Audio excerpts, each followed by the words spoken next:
12 na ng hating gabi at ngayon pa ako natapos nagkudkod nitong buto ng avocado.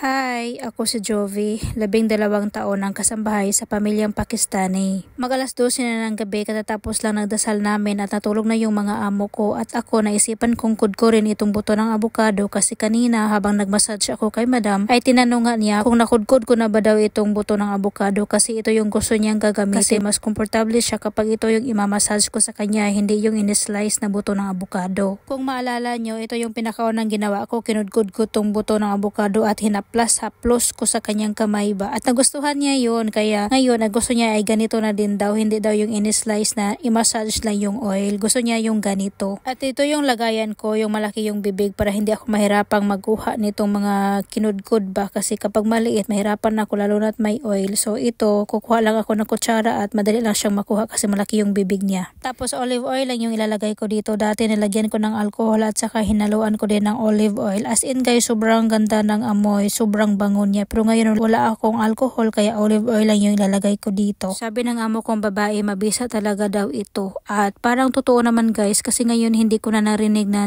nagrereklamo siya na masakit yung kamay niya. Ang palagi ko lang marinig sa kanya, Jovi, masahe mo yung kamay ko. Lagyan mo ako ng ganyan bago ako matulog kasi komportable ako matulog na may ganyan. Gabi-gabi minamasahe ko yung kamay ni madam bago kami magdasal para matulog. At kanina habang minamasahe ko siya, sabi ng amo ko lalaki masakit di daw yung buko-buko niya, yung tangkugo niya ba masakit. So sabi ng amo kong babae ay imasahe ko din daw kasi effective daw ito. Tapos ko minamasahe yung amo kong babae, minamasahe ko yung amo kong lalaki. Sabi ng amo kong lalaki, Jovi, ininit mo ba tong oil? Kasi mainit yung kamay mo. Sabi ko nagmasahe kasi ako sa kamay ni Madam Sir kaya mainit yung kamay ko. Sabi ng amo kong lalaki, sa susunod huwag mo na lang akong imasahe kasi pagod na yung mga kulamoy mo, mga kamay mo kasi nga kamamasahe sa amo mong babae, sobrang init ng kamay mo. Natawa na lang ang amo kong babae, sabi niya wala daw siyang magawa kasi kailangan daw imasahe yung kamay niya at ipagdasal daw namin palagi na sana mawala na yung sakit sa kamay niya para hindi na ako mahirapang magmassage gabi-gabi.